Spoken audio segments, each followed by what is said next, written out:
Good evening. Here it is, Thursday, May, I don't know, 8th, I think. Yeah, 8th, I think. Anyway, I was just looking at the back of the book, Scar Island, as we head for chapter 26. And 25 was quite an eventful chapter, I must say. It was entitled A Crash and a Bang. And I look back over it, and it's like everything happened. First, Colin, of course, they all went down, down, down into the smallest room right in the back of the place, and they plunked him down in a chair, tied him tightly. And what do? What do they add to the misery of poor Colin? They put breadcrumbs all around on his lap and in the hallway leading to him, so that he'll have company in this dark room. Jonathan pleads, you can't leave him there without a light. Oh, they give him a candle, and then he drops it in the puddle, right? Oof, this Sebastian is so good. Anyway, then they go back upstairs, gonna have dinner. Um, and next thing you know, of course, there's all kinds of wind. And oh yeah, now Sebastian tells Jonathan he's got to go do his worst nightmare of a job. He's got to feed the coal thing. And Patrick's down there, and he brings them something to eat, a piece of roll. And Patrick's great. I love this. Anyway, Patrick. When he comes back upstairs, that's when Patrick shows up, and they take Patrick down to this room, and then they have to feed the furnace. But poor Patrick, he's like, can't believe that they're leaving him there. I mean, here he was, and he didn't. They would tell him, "Don't go out there," and he was concerned about them. And what does he get for it, right? Anyway, and while they're down there, they hear the crash and the bang. The crash is the windows blowing out, and the bang is the hatch opening up. Remember? Okay, I bet you forgot. But bang! That was the last thing that happened, and the crash, the hatch, it's opened. But I was looking at the back of the book. I'm remembering at the very beginning when I started to read this. It says an emotionally hard-hitting survival story, a gripping page, or a rousingly riveting two-hanky read, a real page turner. It is a real page turner, exhilarating and enthralling. So let's get more exhilarated and enthralled right now with chapter 26, Going Alone. Look at it, so dark in here, can't see the book. So if I make a mistake, it's not because I can't read, you know that. Chapter 26, Going Alone. The boys came out from behind and under the tables. They gathered in the middle of the room, feeling for each other in the darkness. A few were crying. Questions were shouted by shaking voices. Everyone settle down! Sebastian's harsh command silenced the rising voices. Just shut up, everyone. Let me think. We're all fine. His words shook Jonathan with a realization. All? What about Colin? He's lower down than we are. We have to go save him. Sebastian shook his head. No way. We're not going past that hatch if it's open. We have to. He'll drown. So will we if we go after him. We're staying right here until the storm stops. We can sit up on the tables. No, Sebastian, we have to. No, Johnny, we can't save him. Sebastian's voice was as hard as the sword glinting in his hand. We're not gonna die trying. Jonathan swallowed. His whole body was trembling with cold, with anger, with fear. He rubbed his arms with shivering hands, feeling the burns and scars through the wet sleeves. He imagined he could hear Colin crying for help. In his mind, he saw soggy, water-ruined paper birds, rain-soaked flowers. I'm going, he said, and his voice was soft. Oh, I have to read what it says his voice was like before I speak. I'm going, he said, and his voice was soft, but at least as hard as Sebastian. I'm going. Sebastian blinked and breathed hard through his nose. His jaw muscles rippled. Fine, but you're going alone, and you can't save him. Yes, I can. Don't go, Tony said. Don't do it, man, Walter pleaded. It's crazy, Gerald yelled. The water was halfway up their calves now. Let me have a lantern, Jonathan said into Sebastian's eyes. Sebastian glanced quickly around. We only have 3 left, Sebastian said. Jonathan kept his eyes locked on Sebastian's, unblinking. After a moment, Sebastian blinked. Fine, take one. Better bring a candle, too. I even got out a prop, a lantern. This is the kind of thing that he had to show the way. It's not very bright. Probably the one he had was a little brighter. Someone in this looking at this might recognize this. Lantern. A little heavy for me to carry, to hold on to, but that's a lantern. Type of a lantern. That's more of a decorative lantern. But anyway, so he got a lantern and he got a candle. He was 2 steps into the corridor when a sudden thought stopped him. Patrick, he exclaimed. The coal room is flooding. He looked to Roger and Gregory. They didn't look tough at all. They looked soaking wet and scared. Go get him and bring him up. The 2 boys didn't move except to look at Sebastian. After a moment, he nodded. They turned and jogged toward the coal room. Jonathan adjusted his grip on the lantern's slippery handle and took off into the darkness as fast as he could through the rising water. Good luck, Walter shouted after him. Then another kid had shouted the same thing. As he sprinted around the first corner and out of earshot, Jonathan heard a chorus of scared voices shouting the same thing. Their voices echoed behind him, following him into the black, flooded maze of Slabhenge. Good luck! Good luck! Good luck! Good luck is right. I don't know about you, but this is quite a heroic thing for our friend Jonathan to do. And we have to think Sebastian's being a little less cold-hearted here. He's saying that he can go save him, gives him a lantern, and he also lets the boys go and try to save Patrick. So there's some heroic things going on here, at least. All right, chapter 27. That one was quite short. Darkness and Drowning. Another tough title for a chapter. We'll see what happens. As he ran, Jonathan tried to retrace in his mind the path they'd taken when they returned from leaving Colin to the rats and shadows. Rising up was all he remembered clearly, and passing the hatch. He made his way there, holding the lantern out in front of him. He ducked under the rope and started down the stairs, then cried out and slid to a stop. 3 steps down, the stairs disappeared into black, bubbling water. The lantern nearly slipped from his fingers. He caught it and fell against the stone wall, panting. The hatch had cracked open, and the ocean it had been holding back had broken out of the dungeon. He held the lantern out.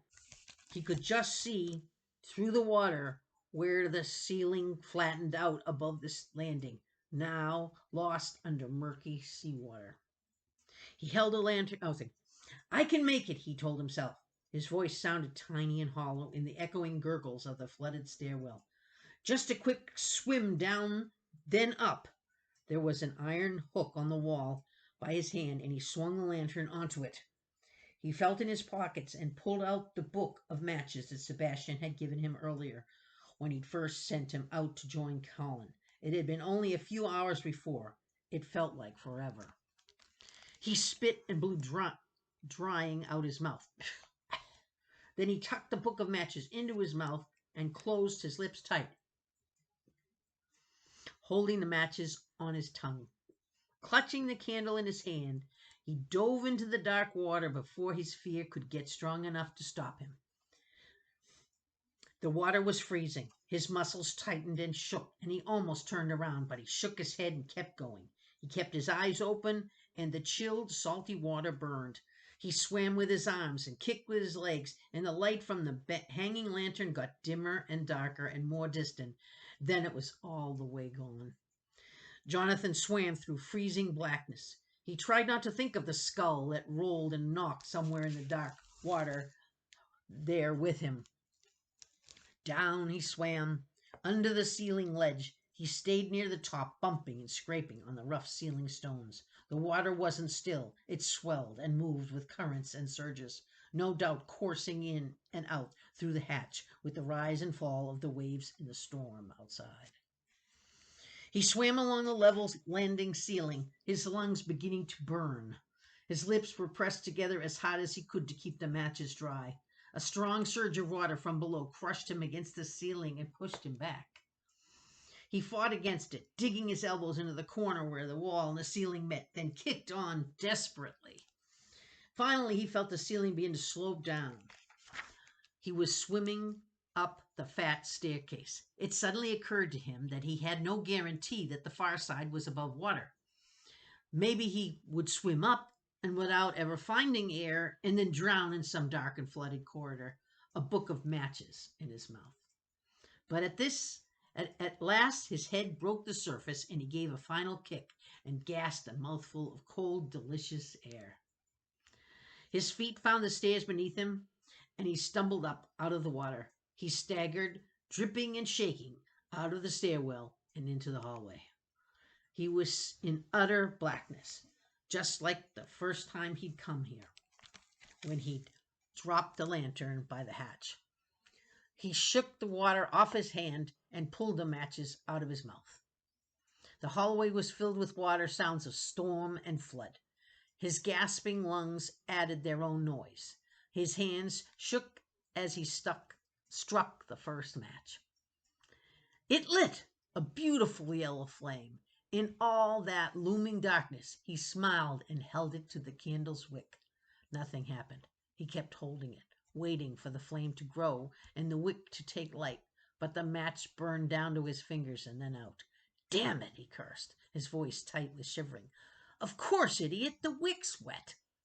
He struck another one and held it to the wick. Eventually, he told himself the flames would dry the wick and then it would light. He had to believe that. He didn't have to wait. He didn't have to wait. It's all about how you read it. Colin could already be underwater. If he wasn't yet, he would be soon. He stepped cautiously forward, his eyes darting from his feet to the flame and the wick to his hands. The second match burned down. He held it until it singed his fingertips, then stopped to light another. On the fourth match, the wick lit. Weakly at first, a bare little blue ball of flame clinging to the candle's tip. Then it grew and strengthened and stretched into a tall, bright finger of flame. He held his hand in front of it to keep it from blowing out and sped his steps to a jog. Got his candle. It's going. The path came back to him. A familiar corner passed. Then a stairwell. He was pretty sure he remembered climbing up. Then a twisting little passageway he was almost certain they'd filed through. He was close. He dropped down a short staircase and stopped. The water was there, up to his knees, and he was pretty sure that Colin's room was another staircase lower. Up ahead he heard a waterfall. No, he thought, not a waterfall. The sound of freezing water pouring down a stone staircase. He ran toward the sound, the deepening water pushing back at him. Colin, he screamed. Colin, can you hear me? Jonathan? Jonathan almost collapsed in relief when he heard the familiar voice answer him. Hurry, I'm almost under. Jonathan ran to the staircase. Water was gushing over the edge, bubbling and frothing. He leapt down the stairs, pushed along by the river of water, and came to a splashing stop at the bottom, his head going under, but his arms stretched high to keep the candle out of the water. He quickly got his footing. The water came up to his waist. Colin's head and neck were all that stuck up above the water. His eyes were wide and terrified. The water was rising fast enough to see it, even as Jonathan stood there, frozen with fear. It rose and lapped at Colin's chin. Untie me, he begged, his voice high and panicked. Hurry, please. Jonathan hurried over, the water sloshing around his belly button. The ropes were underwater. He looked at his candle, then into Colin's eyes. We're going to have to get out of here in the dark, he said. Colin was stretching his neck up, the water now splashing against his mouth. Fine, he gurgled. Hurry! Jonathan dropped the candle and matches. The room was plunged into darkness. His fingers fumbled under the water. They were cold and stiff. He found the ropes and pulled at them, jerking and tugging. They were tight and wet, swollen even tighter by the water. He worked his finger into one of the loops and managed to pull it loose. He began tugging at another loop. Hurry up! Collins started to beg before his words were cut off by a wet gurgle. Colin! There was no answer except a frantic moaning. Jonathan lifted one hand and felt in the darkness for Colin's face. The water was above his mouth now. His head was tilted back so that his nose just barely rose from the waterline. Jonathan yanked and wrestled frantically with the knots. There was a surge of water. He felt the water level rise suddenly up to his stooped shoulders. Colin's moans grew more desperate but quieter. Jonathan felt with his hand again. The water has risen over Colin's face. Let go of the ropes and he wrapped his arms around Colin's bound body. With all his strength, he lifted him, chair and all, above the water. He heard Colin gasp and cough. The water was still rising. It was to Jonathan's ribs now. I'm going to have to put you back down now, he said. Take a deep breath. Colin sucked in a great gasping breath. Jonathan dropped him and reached for the ropes. Colin's whole head was underwater, and the ropes were too deep for Jonathan to reach without going under himself. He gulped a huge lungful of air and ducked beneath the surface. He loosened another loop, then another. He pulled a long stretch of rope through. The rope was mostly slack now, with one stubborn knot left tight against Colin's wrist. He pulled and tugged and got one loop loose before he ran out of air. He could feel Colin kicking and fighting in the water. Hey. Jonathan wrapped his arms around Colin and picked him up again. They both panted and gasped and choked. The water was to Jonathan's shoulders. This is it, he said. I'll get it this time. You have to, Colin sputtered. I will, Jonathan readied himself for another drop into the water. Jonathan, Colin said quickly, stopping him. If you can't get it, just go. You can make it out yourself. Oh. Jonathan took a couple more heaving breaths. Shut up, Colin, and take a breath. They dropped together beneath the surface.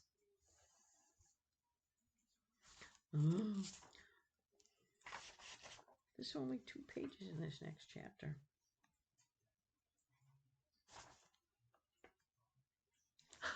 I guess I'll read. Well, there's only 2 more at the end. 29 and 30, right? There's no 31, is there? I think, let me see, because I want to leave 2 chapters to finish. The last one's a big one. Wow. Yeah, 30 is the last one, I believe. So 29 and 30 will be the end. I'll read this one more, because, hey, we got to know, right? They drop together beneath the surface. So they're both underwater right now. Chapter 28. So 3 chapters. This is a record. But this is a short one. It's like 3 pages. 1, 2, 3 and a quarter. Guess what it's called? It's a giveaway. I can't tell you the title of the chapter. I'll tell you after I finish it. The ropes were stubborn.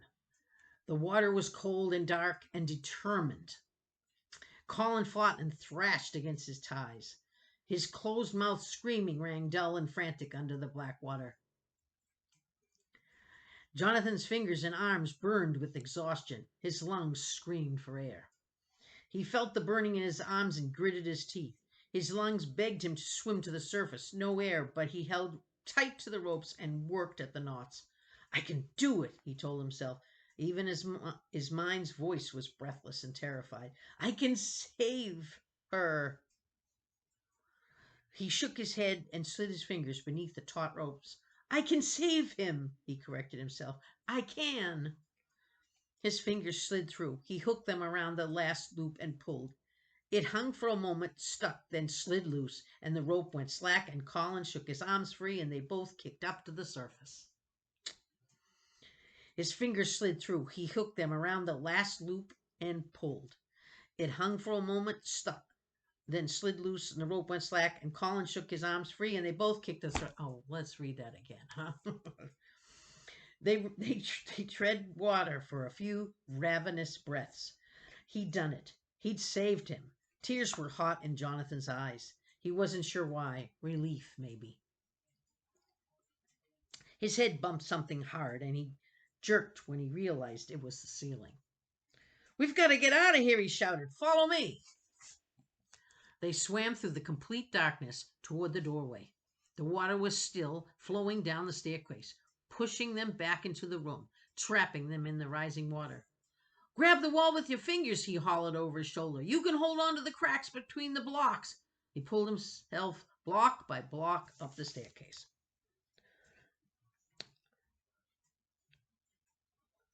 Against the current, kicking with his legs. His fingers and arms ached, but he made it, finally hooking his hands around the edge of the upper doorway. The water was only shoulder deep there, and he was able to brace his feet against the doorway and help pull Colin into the corridor. They stood for just a moment to catch their breath. "Do you know how to get back?" Colin asked. "Without any light?" "I think so," Jonathan started off, wading through the water, feeling the walls with his fingers. "Hey," Colin said, reaching out to him. "Thanks for coming back for me, for saving me." "No problem." Jonathan thought about the swim still ahead past the hatch. The water was even higher now. But I'd save your thanks. We're not out of the woods yet." They made their way through the twisting blackness. Jonathan ran through the mental map in his mind, retracing the path he'd taken 3 times now, negotiating turns and stairwells and pitch-black hallways. As they rose, the water got more shallow. Eventually, they could move quickly with the water only splashing around their ankles. Jonathan led them confidently down a corridor and started to return, then stopped. Colin bumped into his back. "Wait," he said. "I need to warn him." "Warn who?" Jonathan chewed on his lip. The water was still rising. Time was running out. They needed to get back, but he knew he had to. "Follow me," he said, and then turned and walked the other way. He knew exactly where he was now, and he moved quickly, anticipating stairs before he got to them and turning corners confidently. Colin struggled to keep up. "Where are we going?" Jonathan stopped, gasping for breath. He could hear all around him rats splashing and flailing in the briny floodwaters. "There," he answered, pointing up ahead at the thin line of light gleaming just below the water, shining from under a closed door. They jogged forward, and Jonathan knocked urgently on the door. It swung open. "Ah," the librarian said, "you've come back." His hair was wet, stuck down to his head, over his face in a stringy mess. Wind whistled in the room behind him, tossing a blizzard of pages and papers around in the air. 99 shivered on his shoulder, his pink tail dangling down the old man's chest. Even soaking wet, the rat looked huge. Colin gasped and took a step back. "Please come in. We can find you another book." That's a good place to stop. Chapter 29 is next. And I'm going to tell you now what the name of that chapter was. The previous one, the one we read, was Darkness and Drowning. And this one, 28, we just finished, the third one, was called Saved. So, Colin was saved so far. There's still 2 chapters left, remember. Oh, I hate it when a good book ends. But then you have to go look and get another one. That's the trick. And I already have one that I have planned to read, and I've got one coming in the mail that a student recommended is reading in my school. And I have another one. I can go back and forth between a couple of books. They're so different that you don't mix up the stories. But anyway, I'll tell you what the next one's called. I don't think it spoils anything. But I think saved would have spoiled the saving. We know someone was saved already, right? But if you're so worried, it's kind of nice to know, maybe. Anyway, chapter 29 is called A Lunatic, Not an Idiot. All right. So we leave ourselves at the library. Very appropriate place to stop when reading a book. And he says, "You want another book?" Is he serious? Right now, we want to read another book. Why not? I'm reading one right now. I'm telling you, they're the best escape. If you were a little nervous about something, reading a good book, but I don't know if it's the right time in the story to pick up a book to read. Time to escape um, Scar Island, or at least find a place that's you're not going to drown if you can. Okay. Thank you for joining me tonight. And it always makes me feel good to read to you. I hope it makes you feel as good as it does to me. Have a good evening. Have a good sleep. And see you for the final chapters of. Oh, here comes my animal to say good night to you. Say good night, Callie. See the people, the kids out there. Have a good night, she says. We'll see you next time. Nocturnal cats, you know. So she's active in this time of night. Callie's purring now. Oh yeah. I hope you have something to keep you comfort. A good book is always good. A cat is good, or dog, or family. They're all good company. Good night. See you next time.